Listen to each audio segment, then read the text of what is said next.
Ramadan ini turun syariat puasa di dalamnya, tujuannya adalah untuk menggembleng diri kita menjadi pribadi-pribadi yang bertakwa, bahwa untuk menjadi hamba Allah yang saleh itu bukan hanya di sisi pelaksanaan, yaitu melaksanakan ketaatan semata, tapi ada sisi menahan diri dari yang Allah haramkan. Maka kalau kita lihat definisi puasa itu apa? Puasa itu adalah menahan diri dari segala yang membatalkan puasa. Jadi puasa itu menahan diri. Maka saya mengajak diri saya dan kita semua untuk peduli di bulan Ramadan ini, bukan hanya sekedar melakukan ketaatan, tapi juga menahan diri dari segala yang Allah haramkan. Kemudian sidang hadirin hadirat sekalian yang dimuliakan oleh Allah Subhanahu wa taala, untuk mengisi Ramadan ada sebuah hadis yang diriwayatkan oleh Imam Ibnu Abi Dunya, bahwa Rasulullah sallallahu alaihi wasallam bersabda, siapa yang menjaga 8 perkara ini, maka dia dihitung telah sempurna pahalanya di bulan Ramadan. Luar biasa ini. Nabi memberikan 8 kunci. Kalau 8 kunci ini kita jaga, maka kita dianggap full pahala di bulan Ramadan. Bunyi hadisnya, man ata alaihi ramadana sahihan musliman, siapa yang kedatangan Ramadan kepadanya dalam kondisi sebagai seorang sehat dan seorang muslim, kemudian dia jaga 8 perkara ini. Man ata alaihi ramadana sahihan musliman, yang pertama shoma nahara, yang kedua wa qama wirdan min lailihi, yang ketiga wa hafidha basarahu, yang keempat wa farjahu, yang kelima wa lisanahu, yang keenam wa yadahu, dan yang ketujuh wa shalla fi jama'ah, yang kedelapan wa bakkara ila jum'ah. Masyaallah. Yang pertama sekali untuk mendapatkan full pahala di bulan Ramadan adalah shoma naharahu, setiap hari dia berpuasa. Tidak ada hari yang dia lalui tanpa berpuasa. Ya tentulah Ustaz, ini maksudnya adalah orang-orang yang punya keringanan untuk tidak berpuasa di siang hari Ramadan, seperti orang yang sakit, orang yang musafir. Tapi walaupun ada keringanan ini, dia tetap berpuasa. Tetap berpuasa. Al-Baqarah 184. Faman kana minkum maridan, siapa di antara kalian yang sakit, aw ala safarin, atau dia dalam kondisi safar, musafir, fa'iddatun min ayyamin ukhar, hendaknya dia ganti hari yang dia tidak berpuasa itu dengan hari-hari lain di luar Ramadan. Tapi di penghujung ayat tersebut, wa antasumu khairul lakum in kuntum ta'lamun, sekiranya kalian berpuasa, tetap berpuasa walaupun ada keringanan, walaupun ada uzur syar'i, itu khairul lakum, lebih baik bagi kalian, in kuntum ta'lamun, kalau kalian tahu. Kenapa lebih baik? Sama enggak puasa di bulan Ramadan dengan di luar Ramadan? Enggak sama. Bacaan Al-Quran kita di bulan Ramadan dengan di luar Ramadan enggak sama. Sedekah yang kita lakukan di bulan Ramadan dengan di luar Ramadan enggak sama.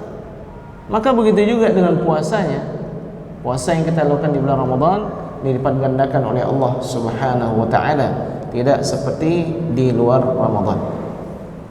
Jadi shoma naharahu, dia tetap berpuasa di siang harinya. Wa qama wirdan min lailihi, setiap malam dia melaksanakan qiyam Ramadan. Jadi jangan ada malam yang kosong dari qiyam Ramadan. Rasulullah SAW menyebutkan dengan qiyam Ramadan karena di waktu itu belum ada penamaan istilah tarawih. Karena istilah tarawih baru ada pada masa Umar ibn Khattab radhiyallahu anhu di tahun kedua beliau menjadi khalifah. Jadi ini mengingatkan diri dan kita semua jangan ada malam Ramadan yang kosong dari qiyam Ramadan, dari tarawih. Diupayakan Bapak sekalian. Kalau enggak memungkinkan di masjid karena ada satu dan lain hal, sakitkah atau kebetulan ada acara yang memang tidak mungkin dielakkan, hendaknya dilaksanakan di rumah. Bolehkah salat tarawih sendiri? Boleh. Ya, boleh salat tarawih sendiri walaupun secara berjamaah jauh lebih baik.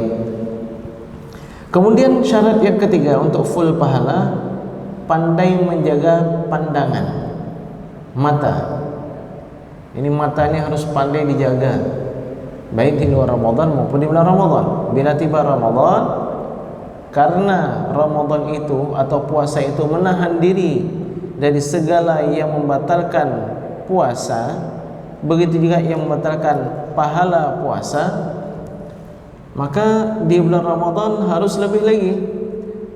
Dan kita melihat orang yang ingin mendapatkan ampunan dosa-dosa yang telah berlalu itu hendaknya dia jaga satu bulan Ramadan dengan imanan wa ihtisaban. Maksudnya apa ini? Ada orang-orang dia jaga anggota tubuhnya, tidak bicara yang enggak bagus, tidak melihat yang tidak bagus di siang hari ketika dia berpuasa. Tapi ketika di malam hari bebas dia bicara, membicarakan aib-aib orang lain karena menurut dia sudah enggak berpuasa. Padahal madrasah Ramadan itu madrasah yang satu bulan, bukan siang harinya aja. Sepanjang bulan itu madrasah Ramadan.